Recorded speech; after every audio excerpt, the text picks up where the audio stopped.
again in this game, and Kennen off the board, and no surprises from the Zac ban from the side of Jin Air.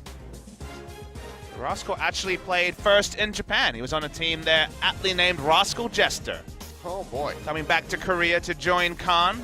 Probably was brought in just to be a substitute or even necessary to provide some competition for Khan, because they couldn't have known that things would go so explosively well for Khan in his re-debut into LCK. So I mean, we know Longzhu just has a history of wanting the most players possible on their sub-roster, so not too shocking that they pick him up, but interesting that he was playing in Japan.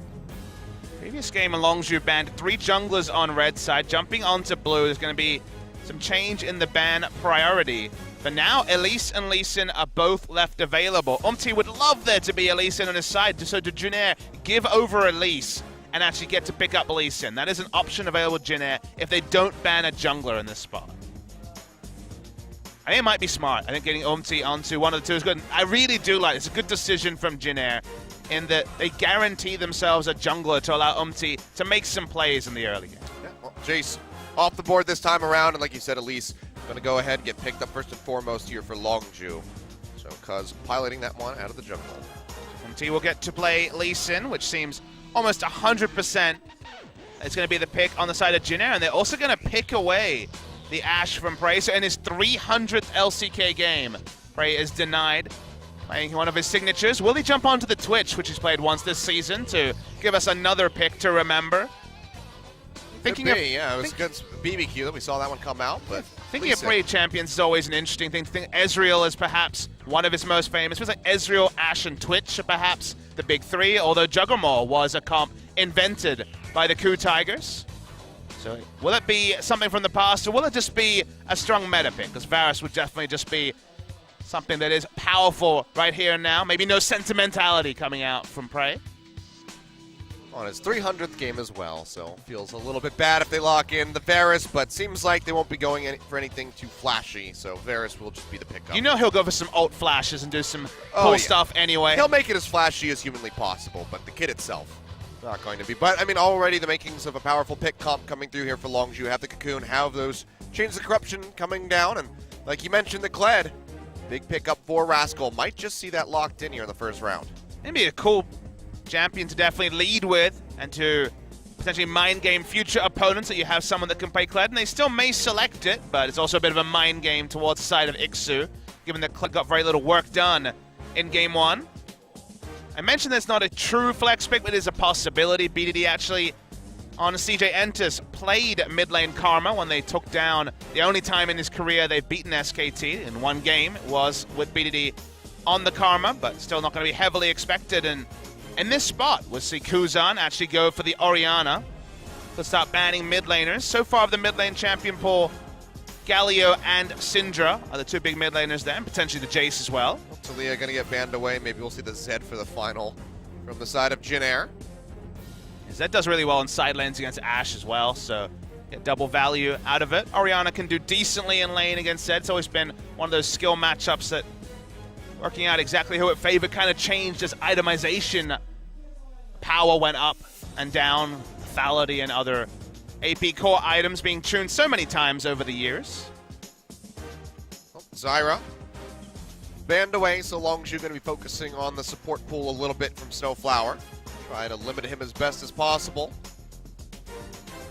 See a couple different things from him, including the likes of the Braum, but Zyra has definitely been his big one so far in summer. Tahm Kench would be a pretty good ban on the side of Longzhu if they want to ban double support, just because of Varus and Elise are answered by that pick. Could also even be a selection for Longzhu if they're going to be going with the mid lane Karma to be revealed. Rascal does draw the Respect Kled ban, so don't want to deal with that.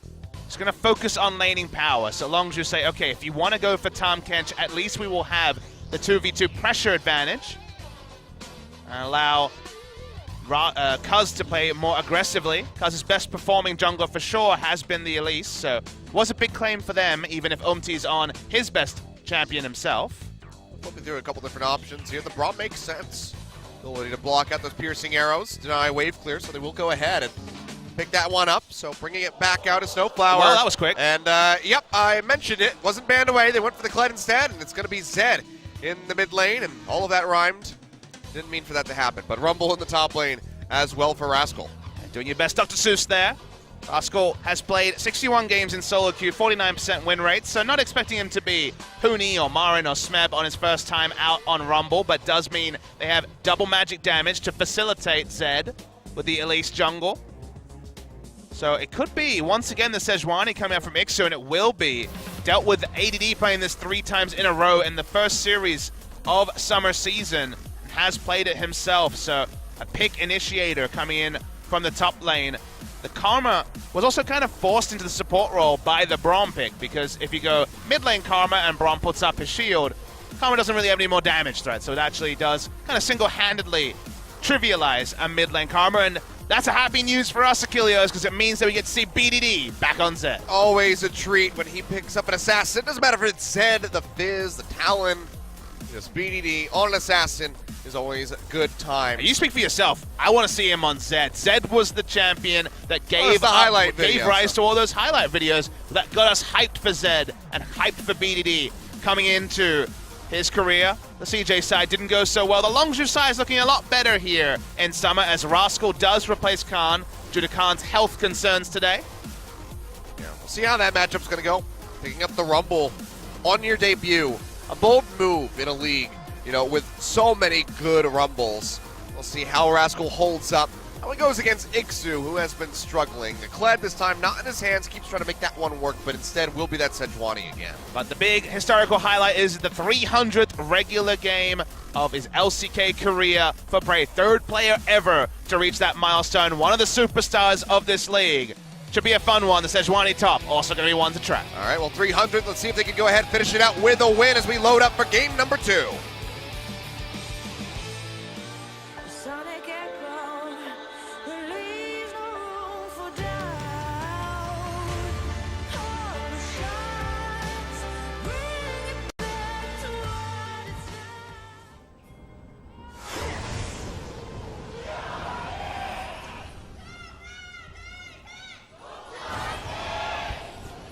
All right, here we go. 300th game, Prey in the bot lane on that Varus yet again. 3rd player to reach 300 champions or LCK games. The crowd gives him a really nice round of applause, picking up on that graphic from OGN. 1st player to reach it was, I believe, Ambition. Could have been Score as well. Those are the only 2 that have reached that milestone. The person who would have been the front runner if he hadn't left would have been Madlife, who had been playing from right at the start. Invasion coming through here as they start pushing in, because of blow stacks are going to come through. Exhaust thrown down. Yeah, they're going to go for it. Flash forward from Snowflower gets the stun. He's going to go low. Can they save his life? The answer is going to be no. Umti comes up with the first blood. And a nice little invade. Big profits for the side of Jin Air. 2nd time we've seen Rambo Braum engages at level 1 with just a couple of concussive blow stacks, and also the exhaust coming through. Gets them the first blood, but they use a lot for it. We have to reevaluate because 3 flashes and an exhaust is a pretty big amount of your toolbox to use at level 1. And now you have to deal with double range in the bot lane with a no summoners Braum, and you don't get a lot of experience from a level 1 kill involvement either. So with so much being down, Jin Air could also be punished in the jungle, because although Kuz doesn't have his flash, you get the early push on Rumble, invade in on the Lee Sin. You could potentially take him down early. Yeah, I mean, even though he's starting with that extra longsword, Kuz, if you could find him, there's quite a bit of damage early on with that Elise.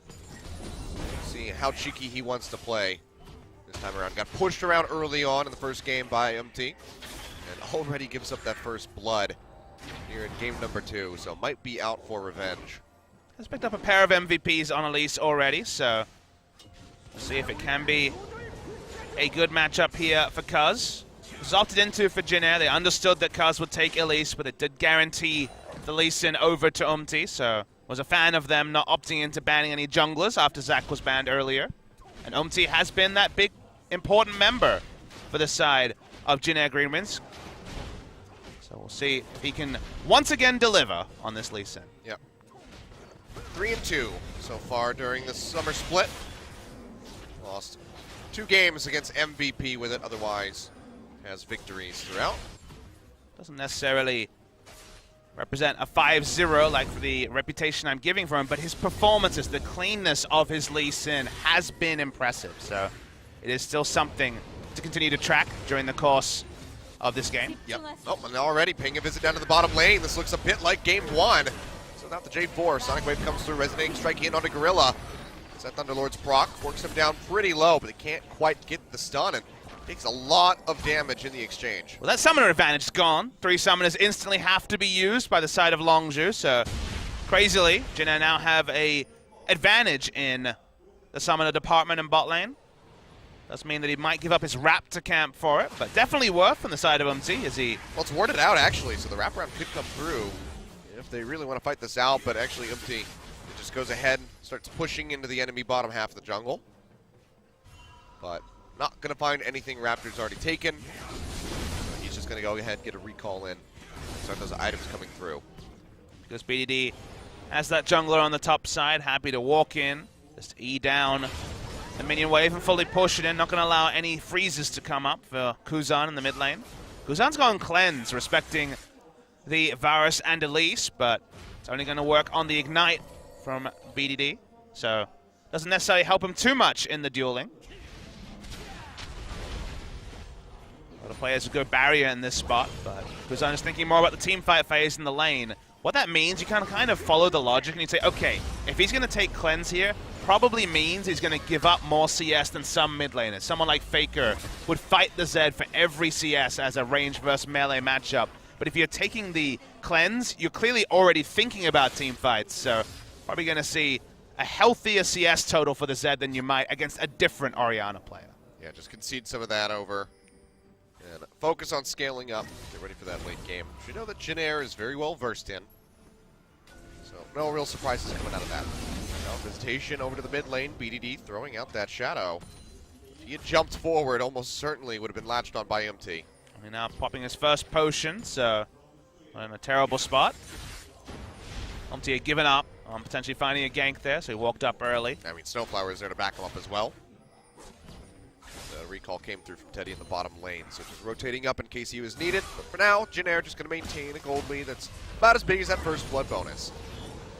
If that means that Kuzan is going to be on the back foot in the mid lane, and we know Rumble will be pushing up in the top lane, potentially be that jungler's paradise for Kuz to have his way with whichever quadrant of the jungle, or even potentially start dueling down UMT, given that you can see the pressure advantage is pretty one-sided for the side of Longzhu.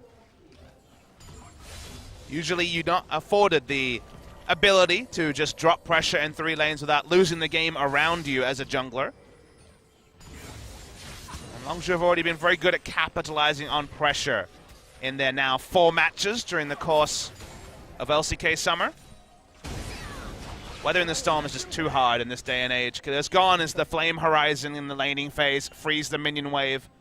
There's just so many great objectives you can take around the map if you have map pressure. Yeah, I mean, really good job by Riot, you know, actually turn Rift Herald into a massive objective that teams want to get their hands on, because for the longest time it was just always there in the background. You know, you're so far ahead, there's nothing else for you, but it's going to be an engagement down to the bottom side as Prey gets exhausted. Teddy will do the same as both just trade back and forth. Heal comes out, piercing arrow through. Teddy's going to come out on top of this one. Gorilla is going to try to answer as best he can, flashes away.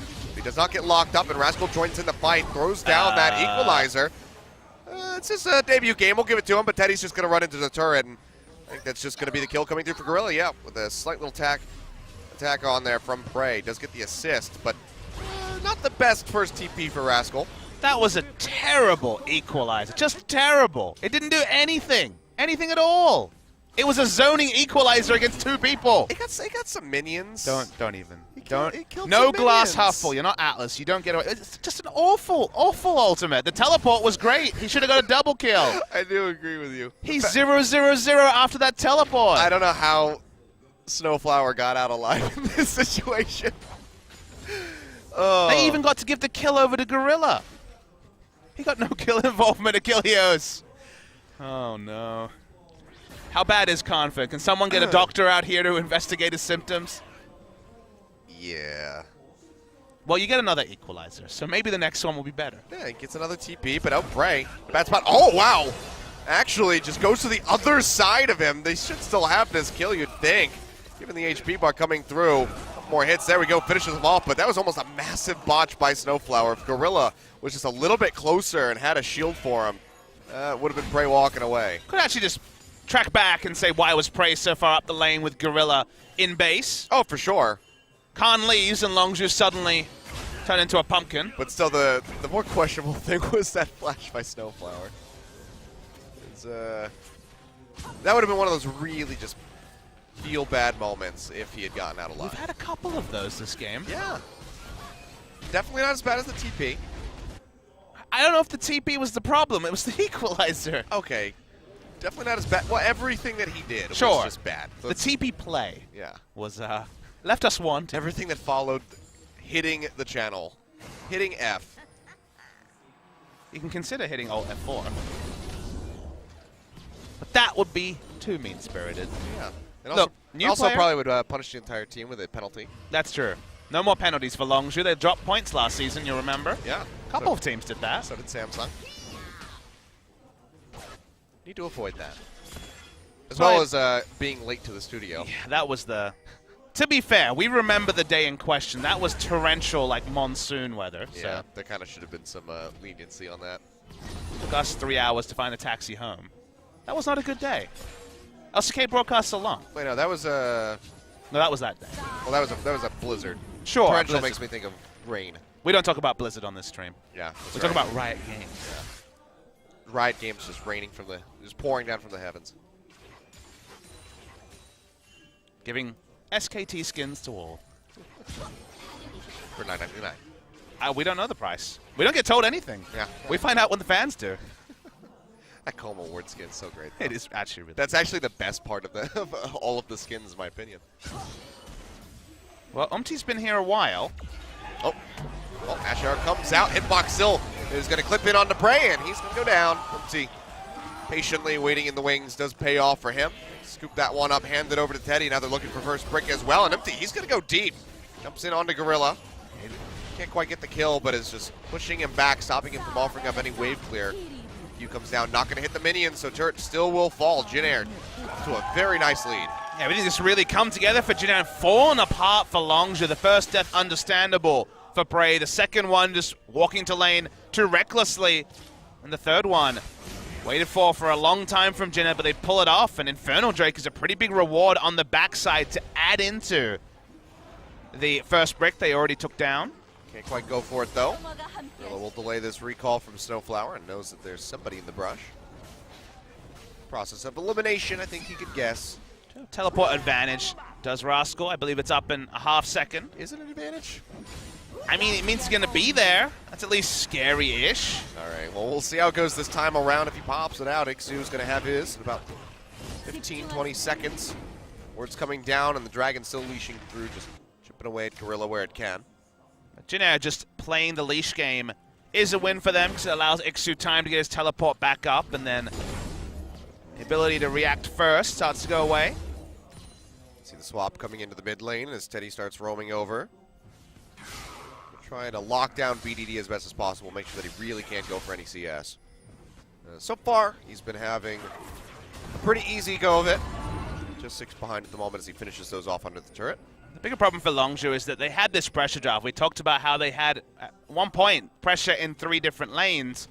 And pressure drafts usually need high-tempo play and consistent turrets going down and objectives going down to win. In the late game, Sejuani and Ori are going to be insane in team fights, and having already lost first brick in the bot lane and starting to lose pressure around the map.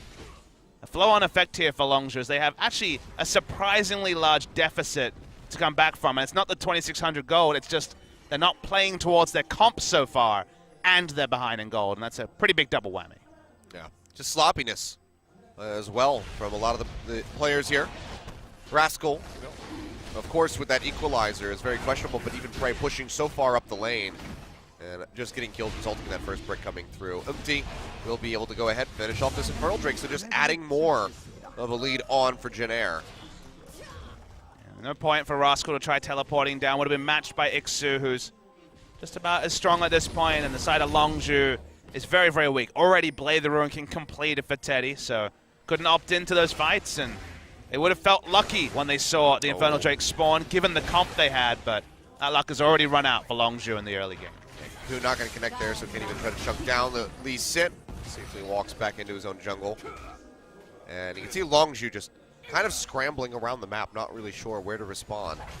And we'll be able to keep Prey down on the bottom side of the map so he can get a bit of a CS lead moving in for him and try to hit those big item power spikes that he needs, because you can see Bork already completed here for Teddy. And that's just kind of a consolidation for Longzhu. They need to start addressing some of the forward vision that's been put down by Jin Air, just return to fundamentals. They still have a lot of power in the lanes, especially early. And because so much has gone away from them, you don't want to necessarily keep playing high stakes and fall behind due to item timings that have already been picked up by your opponent. Try and set yourself up for a strong 4-1, which, given that Zed has been unanswered in laning phase, only 5 CS behind his opponent, is still a possibility for Longzhu Gaming. We're looking to make something happen around this mid side. Starts pushing his way forward. Kuzan waiting in the brush. Will now be spotted. Part of the vision for Jin Air is in the bottom side, so information-wise they have an advantage in the skirmish that's developing. They have it placed pretty deep as well into the jungle. So they can see those rotations coming through from the Elise. They know that Elise and Varus have left, so no implied pressure around Raptors like there was a moment ago. Not really objectives to take. Final Drake was only just picked up, so... Rift Herald pretty much going to be the next one. Unless they can get into a position where they can get on top of a turret and try to finish that off. Longzhu will be happy to just have Varus solo farming in bot and Gorilla around to give movement speed to BDD. Oh, Asher is going to come out. Goes wide. If BDD walks up, he can ult to dodge the arrow, and if he hangs back, he had Gorilla there with the shield, so he's in a good spot. But speaking of Lion CC, Ixu over the wall is going to go ahead, throws out that Glacial Prison, locks him down, and he'll get taken out. No real chance to respond for BDD, just hiding that ultimate through the wall. So very well rotated by Ixu, and like I said, looking for that turret. Equalizer comes down this time, is actually putting away the minions, keeping the turret up at least for the moment, but Teddy feels more than happy to try and get this one down. Yeah, flash forward with the chain of corruption. Prey actually gets him with the piercing arrow, takes him out. Turret now will fall, empty low, locked in, will go down. 2 kills picked up here for the side of Longzhu, a 2 for 2.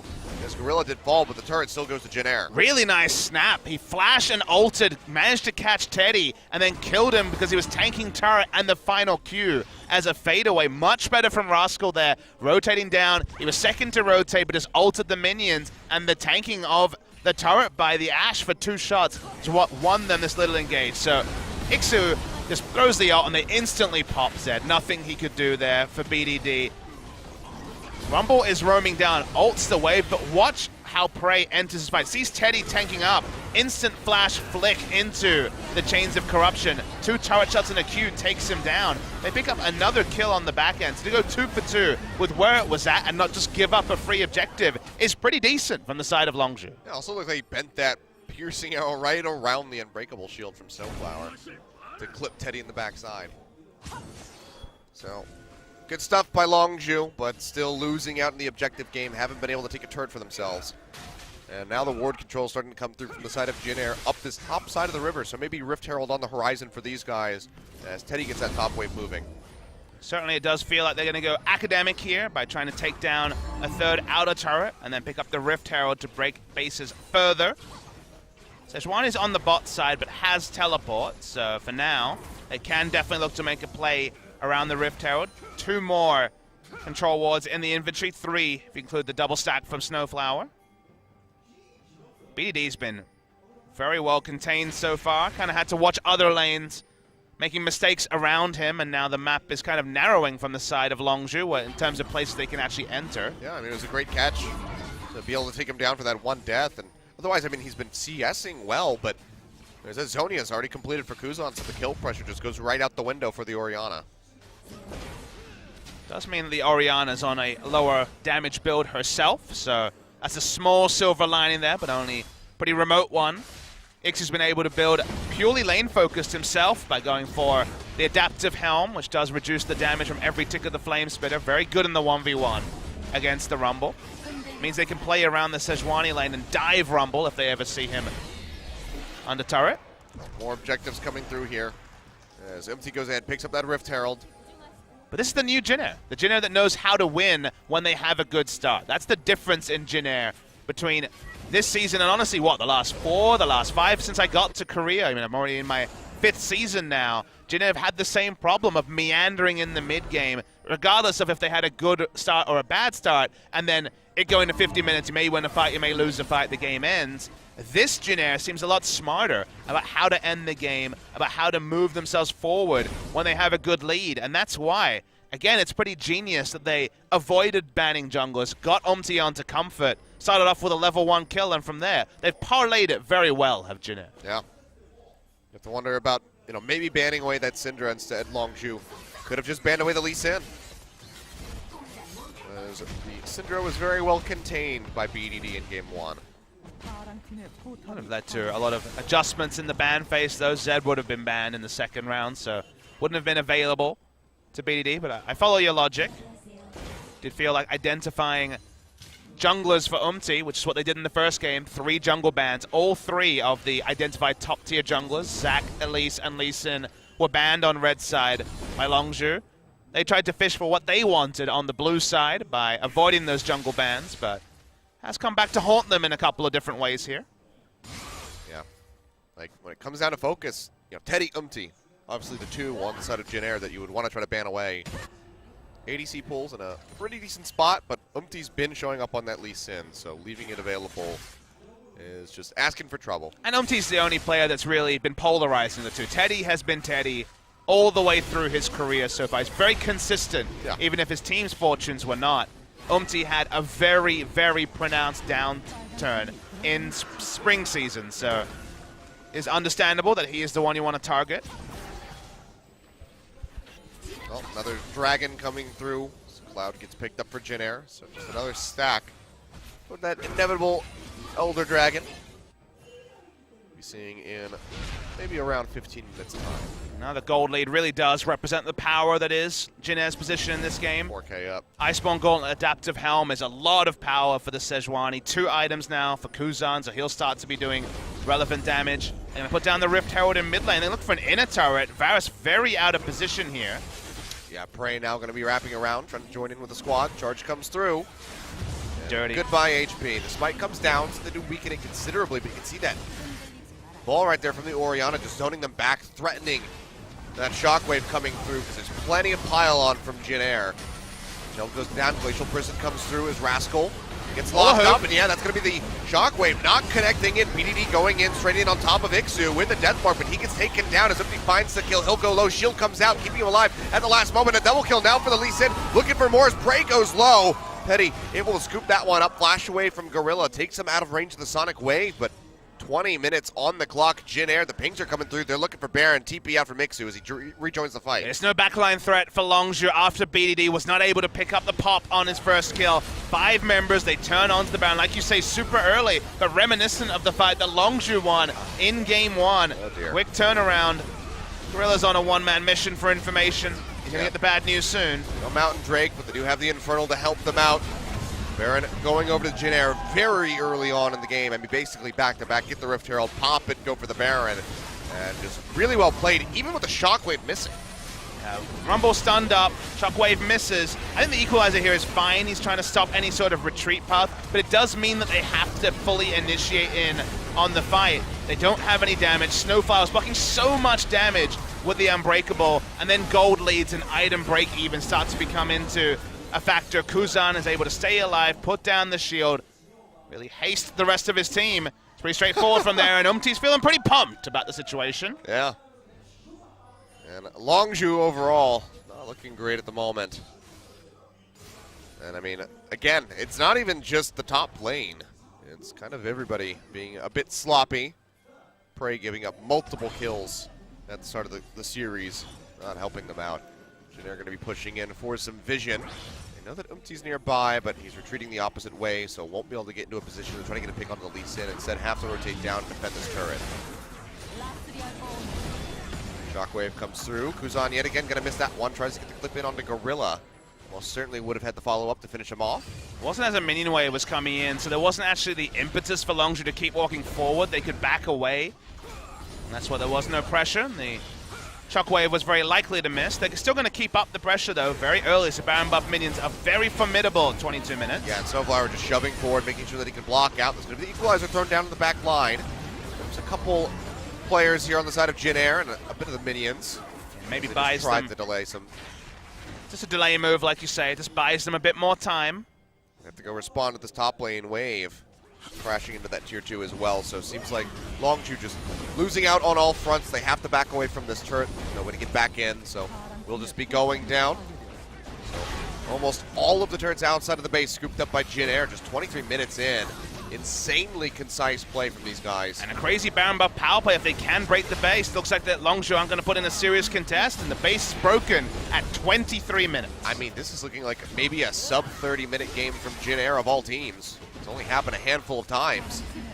Feels like when it comes to summer, we can only make the historical adages about Jin Air so many times. They do not have the longest average game time of summer. That is actually taken by Everate. They were 4th longest, and they're getting shorter and shorter with some of these games. Been controlled, been smart. Can't really level at too many criticisms of Jin Air. Longzhu looked like a different team without Khan. That much is definitely there to be seen. And BDD kind of had the game taken away from him, around him. Zed versus Orianna wasn't a consequential matchup. Fuzan was being defensive. Zed was able to get his items, but bot lane basically being torn apart, both from misplays and also mismanagement of things like the teleport plays has meant that BD's been an afterthought, and Jin Air just rotated around and taken almost everything on the map. Yeah. I mean, you can see had to use the death mark onto Ixu in that last fight, just couldn't get into a position to actually jump onto Teddy. So Teddy's been keeping himself in the back line very safe. So it's been overall excellent from him and Kuzan, other than those missed shockwaves. Positioning's good. The rest has to be worked on for Kuzan. We're kind of criticizing target acquisition and team fighting for a Zed, which lets you know the game kind of got away from the Zed, because probably wouldn't really want to be team fighting to begin with. Yeah. It's less critical on him and more praising from the side of Teddy and Kuzan. So. But look at this, just between a rock and a hard place right now.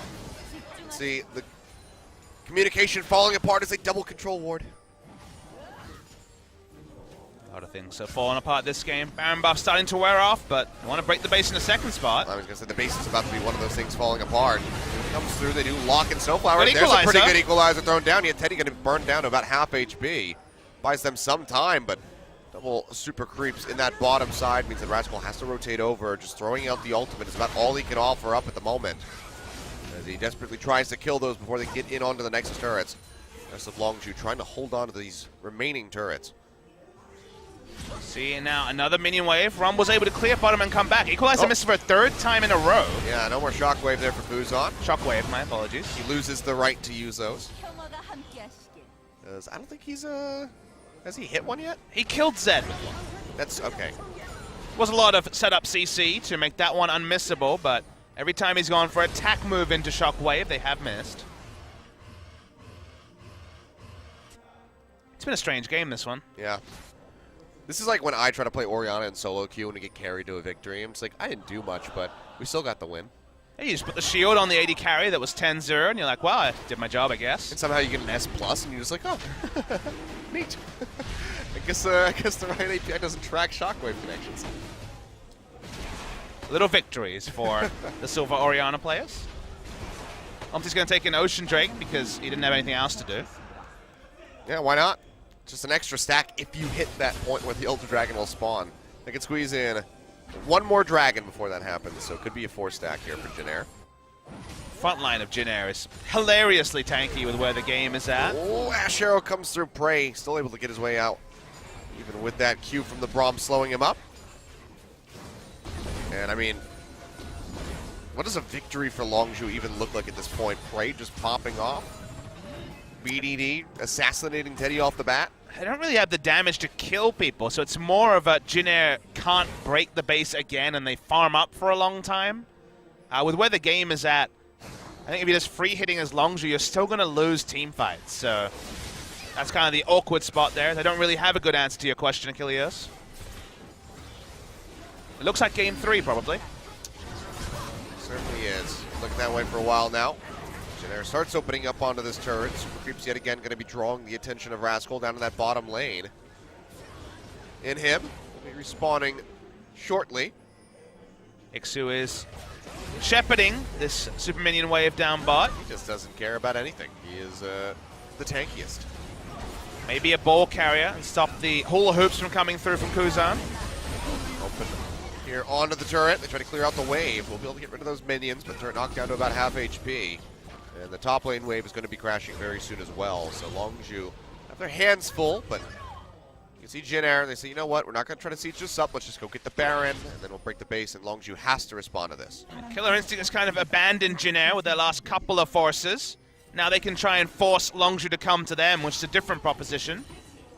Well, instead of going for that one, they come back in, down to the mid lane. BDD gets flipped up by that Glacial Fissure. Is able to jump away to the side, so it doesn't even suffer that much as far as the HP is concerned. Get him back up in the bottom lane. Umti going in deep. They're not going to connect from Gorilla. A big flame spitter here from Rascal. So that's going to be the big shockwave coming through on the backside of the Ash. Arrow connecting. And Jin Air Greenwings just wiping the floor with Longzhu BDD, and Cuz, the only one alive now, I should say, as the double kill comes through from Ixu. And that might just be the end of the game. Big wave already locked up in the bottom lane. Glacial Prison not going to connect. They'll still get the slow up. That'll be the resonating strike as they complete the ace. Jin Air looking to close this one out in about 30 minutes. All it took was the first shockwave hitting out of 4. The equalizer was good. The shockwave was way better. And Jin Air finally are going to close the game. It took Kuzan's God Hand. He lost it for a little while there, but he got it back, and he'll end the game. Well, actually, they're just going to peel off this one. So don't want to stick in Gorilla spawning and Still Prey. so early. You forget that it's actually only 5 seconds till Prey comes back. Gorilla's trying to hound him down. Be a bit crazy if he could come up with kills. I mean, Umti is also pretty low here. Can he find him? No, he'll go ahead and be able to recall safely, so no kills going to be found off the backside of that. This does give Longzhu a little bit of breathing room, perhaps, if they can contest the Baron, but it still seems so unlikely. So Cocoon hits, the equalizer's there, forces Teddy to respond. Okay, this could be the fight for Longzhu, but the equalizer on 4 members gets them all down to a sliver of health, as I keep calling the Shockwave equalizer today. Regardless, the cleanup from there is pretty straightforward. Ixu, low in health, but because of all the items, is going to die very, very slowly. Stays alive through this. They come back. It's a 12,000 gold lead on the side of Jin Air Greenwings, and they just need to hit those ultimate combinations one more time, and they should win game 2. Yeah. And, I mean, they might have the Baron backing them up to make it that much easier.